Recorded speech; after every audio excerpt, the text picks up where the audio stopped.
በስተመጨረሻ ሮቤልና አብርሃም ተገናኝተዋል ማለት ነው። እንዳለ አግኝቷቸዋል። በጣም ብዙ ጸብ ነበረ የተፈጠረው ማለት ነው። ሄርሜላና እንግዲህ ሮቤል አንቋት ሁላ ነበረ። በጣም የሚያስፈራና በጣም የሚያስጠላ ነገር ተፈጥሯል ማለት ነው። እንግዲህ ትላንትናና ያያችሁት ነገር እንግዲህ አሳየን። አቤላ የቱ ጋር ነው ያለው አብርሽ? ስለዚህ አሳየን በአንዴ እፈጨዋለሁኝ እያለ እያስፈራራው ነበር ማለት ነው። እንግዲህ ዛሬ የሰማነው ነገር አንዳንድ ነገሮች አሉ። ቪዲዮውን እስከ መጨረሻው ተከታተሉት። ላይክ፣ ሼር፣ ሰብስክራይብ ያርጋችሁ ቤተሰብ ሁኑ። ቤተሰብ ያልሆናችሁ ሰብስክራይብ ያርጋችሁ ቤተሰብ ሁኑ እላለሁኝ። ወደ ጉዳያችን አሁን እንግዲህ በዛሬው እለት ሮቤልና አብርሽ ተገናኝተው ነበረ ፊት ለፊት ማለት ነው። እና በጣም ብዙ ንግግር ነው ያደረጉት። በጣም ብዙ ነገር አውርተዋል። በጣም ብዙ ነገርም ተጨቃጭቀዋል ማለት ነው። እንግዲህ አብርሽ እና ሄርሜላም እንደማይፈልግና ሩታን እንደማይፈልግና እንዲፈርም የክስ ወረቀቱ ላይ እያለ እያስፈራራው ነበር ማለት ነው። ሮቤል አስፈርም ሲለው ጊዜ እንግዲህ እሱም ደግሞ እኔ ሩታን አልፈልጋትም ከሄርሜላ ጋር መሆን ነው የምፈልገው፣ ስለዚህ እኔ ከሩታም ጋር በሆንም አልፈርምም፣ ወረቀቱ ላይ ምንም ፊርማ አልፈርምም። ከሄርሜላም ጋር መዝናናትና መጫወት እፈልጋለሁ፣ እሷንም እመርጣለሁ።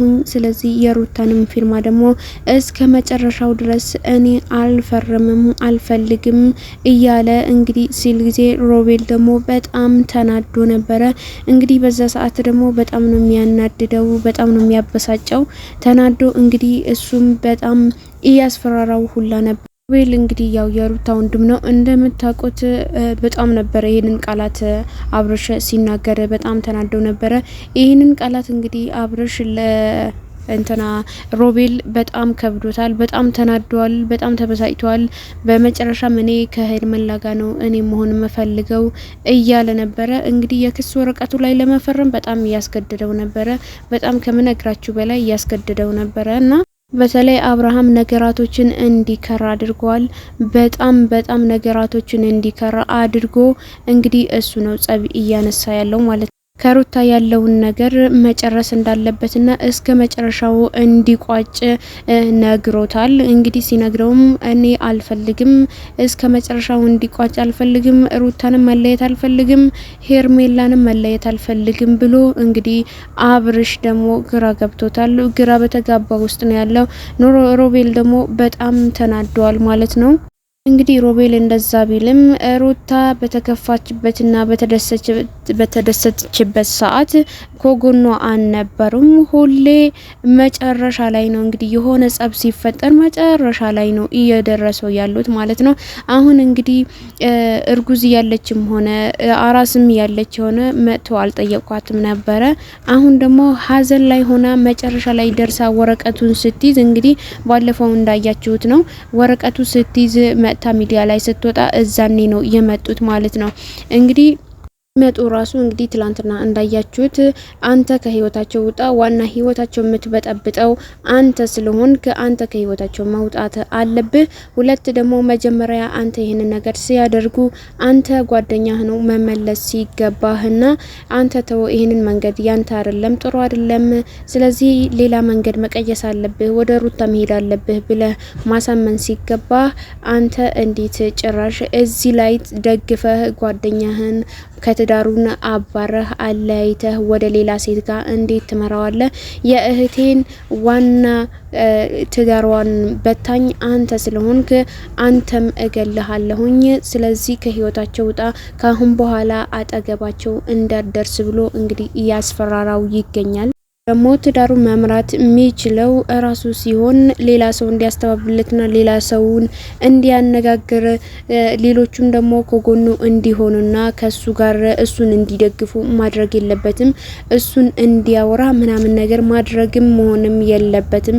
ስለዚህ እሱ ራሱ መወሰንና በራሱ ተማምኖ ራሱን መናገር ነው ያለበት። አሁን እዚህ ቪዲዮ ላይ ያያችሁት ነገር ነበረ፣ እዚህ የተለጠፈው ፎቶ ላይ ማለት ነው። እንግዲህ እሷ ነች እወዳለሁ አፈቅራለሁ ብላ ነበረ በሚስቱ ፊት የመጣችው የነበረው ማለት ነው። እንግዲህ ይሄን ነገር ራሱ ቢያስከብር ኖሮ ይሄንን ነገር አይፈጠርም ነበረ። ሩታም ደግሞ በዚህን ልክ ይሄንን ነገር ውስጥ አትገባም ነበረ። በዚህ አጋጣሚ እንግዲህ ጋሽዬም ባለፈው እንዳያችሁት ከሆነ በጣም እንትን ያለ ለማስታረቅ የሞከረ ነበረ። ሩታን እያናገራት ነበረ። ማናገር ያለባቸው ሩታን ሳይሆን ልጃቸውን ነው።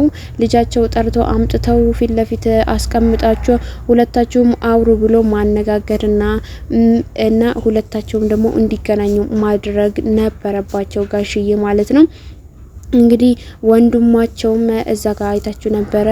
ይሄ ማን ነው የሚባለው ልጅ የአብርሽ ወንድም ማለት ነው ኤፍሬም፣ እሱ ራሱ መጥቶ ነበረ። እሱም ይቅርታ እየጠየቃት ነበረ በትላንትናው እለት።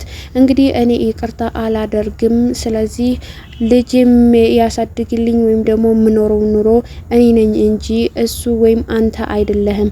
ስለዚህ መታረቅ ከፈለገ እሱ መጥቶ ይቅርታ ጠይቆ በስነ ስርዓት ይቅርታውን የምትቀበልም ከሆነ ማትቀበልም ከሆነ ከሱ ጋር ከጨረሱ በኋላ ነው ይሄንን ነገር ማድረግ የነበረበት። እንግዲህ ኤፍሬም ከሱ ጋር አትኖር፣ እሱ አያገባት፣ የበሰው ትዳር ገብቶ እንግዲህ ይቅርታ መጠየቅ የምን መላላጥ ነው? የምን መላላስ ነው? እሷ እዛ ቁጭ ብላ እንደፈለገ የሆነ ከሴት ጋር እየተላላሰ አስሬ እየደባበሰ ከእሷን አራስ ሚስቱን ቁጭ አድርጎ እንደምታውቁት በቅርብ ጊዜ ነው የወለደችው ማለት ነው ሩታ። ስለዚህ ያንን ነገር እያለ እሱ መጥቶ ይቅርታ አርግለት ማለት ምንም ጥቅም አይኖረውም።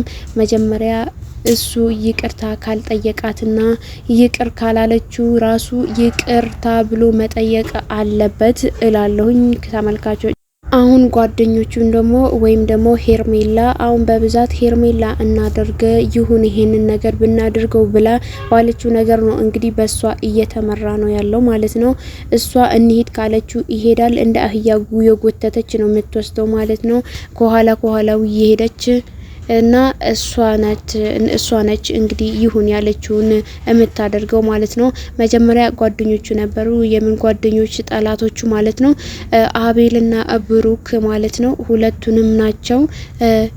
ከሄርሜላ ጋር ሁን፣ ሄርሜላ ትሻላለች፣ ሩታን ተዋት ምናምን እያሉት ነበረ፣ እያወሩት የነበረው ማለት ነው። እንግዲህ ሩታና አቤላ ደግሞ ያው አንገናኝም ብሎ ነው እንግዲህ ይሄ ሁላ ነገር የሚያደርገው። ተጣልተናል፣ ስለዚህ እስከ ተጣላን ድረስ ይሄንን ነገር ብበቀላት ይሻላል። ስለዚህ ካሁን በኋላ ሀሳብ ጠንስሶ ነው እንግዲህ አቤላ ይሄ ሁላ ነገር የሚያደርገው። ሩታን በዚህ ሳይሆን የምትበቀላት በሌላ ነገር ቢሆን ይሻላል። በትዳሯ መጣ ማለት በጣም የከፋ ነው። ስለዚህ ወንድሞቿን አይለቁ